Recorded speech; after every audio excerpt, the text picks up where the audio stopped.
நம்ம நீங்கள் பார்க்குறது வந்து நாட்டு கொத்தவரை சொல்லுவாங்க. நாட்டு கொத்தவரையில் வந்து சைஸே இவ்வளோ தான் வரும். இது முத்திருச்சு, ஆனால் அந்த சைஸ் இவ்வளோ தான் வரும். ஆனால் கடையில் விற்கிறது ஒன்று ஒன்றும் எல்லாம் விரலை தாண்டி போகுது.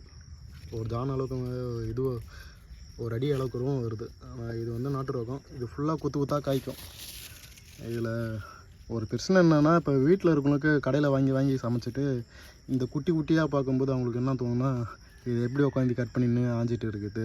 அதனால் இது வந்து அவ்வளோவா மரபு ரகத்தை விட்டுட்டாங்க. நம்ம திரும்ப இது கொஞ்சம் விதைகள் வாங்கியிருக்கோம். விதைகள் வாங்கி திரும்ப நம்ம விதைகள் எடுத்துக்கலாம். இதிலே எல்லாம் மரபு ரகம் தான். எல்லாம் நாட்டு விதைகள் வாங்கியிருக்கோம்.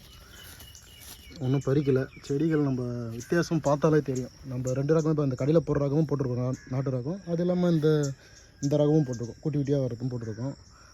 இதுக்கப்புறம் பறிச்சா தான் தெரியும். ஆனால் ஒரு கொத்து ஃபுல்லாக வந்துகிட்டே இருக்கும். நீங்கள் பறிக்க ஒரு கிளைனா இப்போ 4 பறிச்சிங்கன்னா திரும்ப வந்துகிட்டே இருக்கும். மேலே பூ மாரி மேலே போயிட்டே இருக்கும். அது மட்டும் அதனால் நம்ம அடியில் இருக்கிற காய் மட்டும் பறிச்சிக்கலாம். கொஞ்சம் வந்தால்